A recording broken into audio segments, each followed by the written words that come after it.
Good morning, everyone. Thanks for joining us at 7 o'clock. I'm Tracey McCain. And I'm Caitlin Nuclo. Thanks for watching Eyewitness News here on the Wax.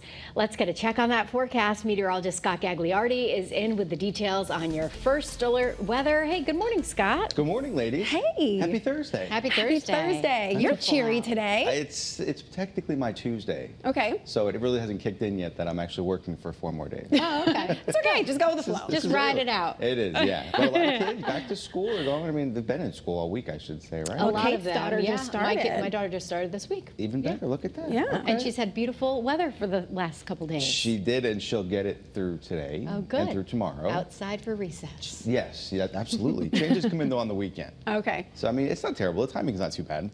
Right out there right now is Old Saybrook. Looks good out there. You notice some clouds way off in the distance, but you're doing okay there. Check out Middletown, though. Socked into the clouds and socked into that fog. And notice on the visibility map, Middletown, you're just fine. But I drove through that on Route 9.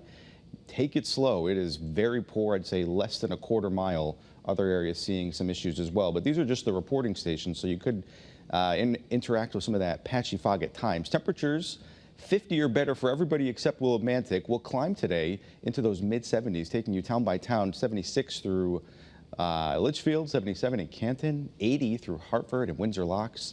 It's going to be a nice day out there. Mid-70s for just about everybody else, even towards the shoreline. We're looking at those mid-70s. It's not a bad day today, but we certainly have some changes on the way for the weekend. Rainfall comes in a little bit earlier, but that means it leaves earlier as well. We have some good news for the Sunday forecast. The latest on what to expect then, though, coming up in just a few minutes. Good morning, Kate. Good morning, Scott. Good morning, everyone. Let's get you a check on those roads. Heading out the door, heading to work, bringing the kids to school. Your drive times all looking pretty typical for this time of morning. Normal delays that are building as people are hitting the road. More normal congestion that we're seeing, especially for this time of morning as for this time of year. Waterbury to Hartford on 84 eastbound. You can see that 36-minute ride time. New Haven to the George Washington Bridge. Just about a 2-hour ride here on 95 southbound. And the Parkway really backing up as well at this time. So just make sure that you're budgeting in time accordingly to get to your destinations on time. Also, just a reminder that I've been following this for you now for a couple of hours. In Bethany, Route 63 remains blocked off at Route 42. DOT is still reporting that this is closed, so just heads up on that. Live look, we got some bright sunshine here in Vernon and in West Hartford. Not the case, though. I'm going to reiterate this. Weather and traffic here together. Middletown is dealing with some of that reduced visibility along the Route 9 corridor. The Connecticut River Valley is kind of socked in with that fog. So just make sure that you're taking your time reducing those speeds. I'm Caitlin Francis with your Connecticut Chevy First Alert Traffic Report, driven by your Connecticut Chevy dealers. Well, it's 7:03 now, and this morning marks the 4th day of efforts in Old Saybrook to find 2 missing men after a fatal boat crash in the Connecticut River. And Channel 3 Eyewitness News reporter Marcy Jones at the Harbor One Marina this morning, live for us, where operations will resume any minute now. What can you tell us about the latest in the search? Well, Tracy and Caitlin, it certainly is a quiet and a somber morning out here. What started out as a hopeful search and rescue has slowly and sadly transitioned into a search and recovery operation. Now, just to recap, we had these 9 boaters coming back from Block Island. They crashed into a break wall near the mouth of the Connecticut River late Monday night. First responders recovered the body of 34-year-old Christopher Hallinan from Westbrook within the wreckage. 6 people, including the boat driver, were taken to the hospital, and currently 2 men are still missing. Old Lyme Harbor Master Matthew Lynch is helping ENCON with the search. He tells us they are heavily relying on side sonar technology. Now, that is when side sonar shoots beams out from underneath the boat, reaching 30 to 40 feet from each side, helping crews get a better look at what's below. And if they see something unusual, that's when they call in a dive team. We're going to be able to see something. It may not definitively be a person, but we can find at least spots where divers might need to go check. The driver of the boat is still listed in critical condition at the hospital, and as soon as we get any more information about the search efforts, we'll bring that to you. But for now, that's the latest. Reporting live in Old Saybrook, Marcy Jones, Channel 3 Eyewitness News. We're learning more right now about the mass shooting at a Georgia high school. 2 14-year-olds were killed and 2 teachers as well. 9 people were also hurt. Survivors say they heard gunshots ring out and they barricaded themselves inside classrooms. This morning, a 14-year-old suspect is in custody, and law enforcement says he was on their radar last year. Channel 3's Dave Malkoff has the latest from Georgia. Let's begin to change. A community is in mourning after another unspeakable American tragedy. Yesterday, just before 10:30 a.m., police say a 14-year-old student carrying an AR-style rifle opened fire at Appalachia High School, located just about an hour outside of Atlanta. The gunshots were so close to me, like my ears started ringing real bad. Like the whole classroom was smoking. I saw one of my classmates on the ground, bleeding so bad. Students and teachers barricaded themselves in classrooms. You could hear gunshots like just ringing out through the school, and like you're just wondering like which one of those is going to be somebody that you're like best friends with or somebody that you love. The suspected shooter, identified as Colt Gray, was taken into custody alive. Later, roughly 1,900 students were escorted out of the school and onto the football field where they reunited with their families. When someone preys on kids, it's tragic. Last night, we learned the names of the two 14-year-olds who were killed, Mason Schermerhorn and Christian Angelo. Also killed were two math teachers, Christina Aramy and Richard Aspinwall. 8 other students and 1 teacher were all taken to local hospitals with gunshot wounds, but they are expected to survive. Dave Malkoff, CBS News, Winder, Georgia.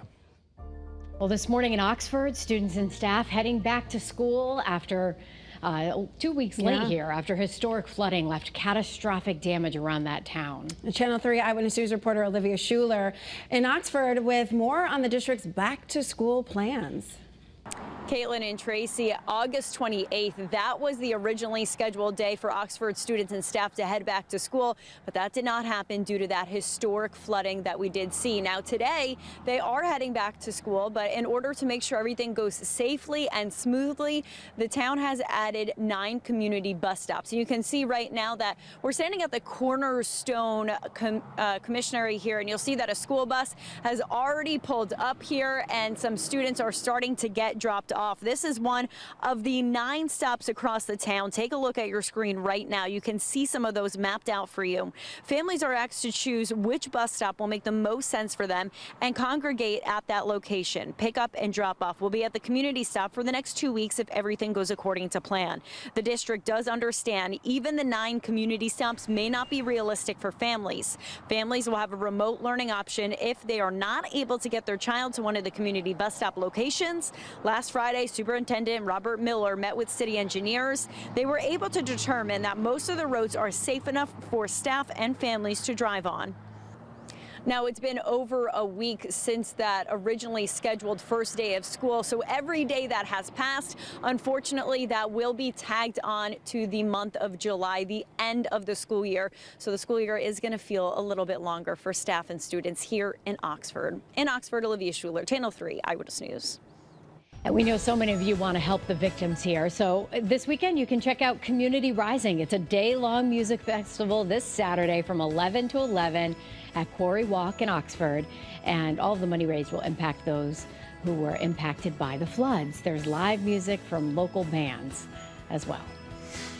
Some developing news here in New Haven. The IT director of the public school system there is out of a job, fired after a massive cyber attack last year. Hackers were able to steal more than $6 million from the Board of Education, along with some personal information. A big blow here. After hiring an outside firm to investigate what happened, the head of IT for the district was dismissed because she, quote, failed in the performance of her duties.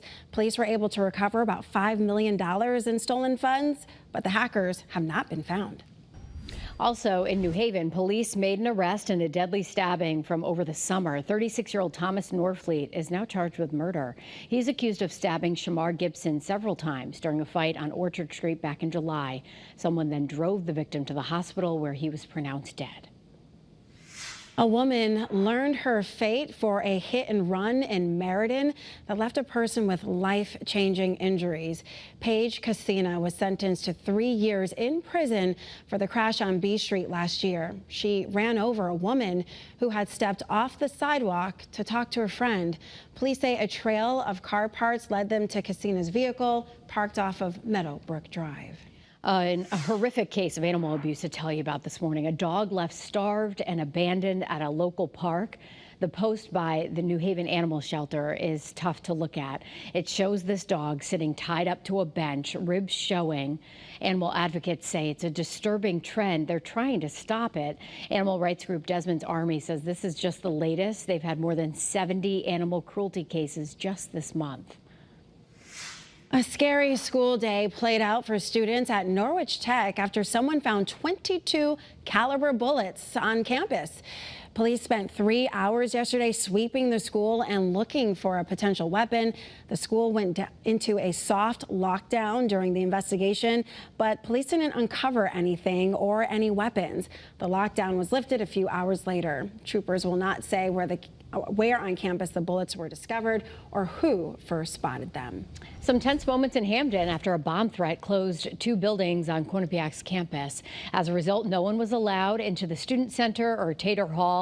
Police were investigating a possible pipe bomb. That's what the report was, but no device was ever found. Both of those buildings are safe. And the time right now, 7:11 on your Thursday morning. Getting a check of your forecast. It looks good out there for most areas. There is some patchy fog in some spots, so if you encounter that, take it slow because it's very thick, but it's very patchy, so we're not seeing it everywhere. Live look in Hartford. Notice that sunrise there, and if you do see off in the distance, there is some of that cloud cover out there, I should say fog, down in the Connecticut River Valley. Temperature, though, in Hartford, 54 degrees. Heading out to the bus stop, it looks good out there. Mid-50s, might need a light jacket, but you won't need that for the drive home. 70 or better for noon, and then mid to upper 70s by the time you get to the drive home. Temperatures out there right now, those 50s from the warm spot, Bridgeport 58, the cooler spot, Willimantic 49. It's about 1 to 5 degrees warmer than we were this time yesterday. Danbury right now, 7 degrees warmer. If you're headed to the UConn game this weekend, the weather looks spectacular for the start of the game.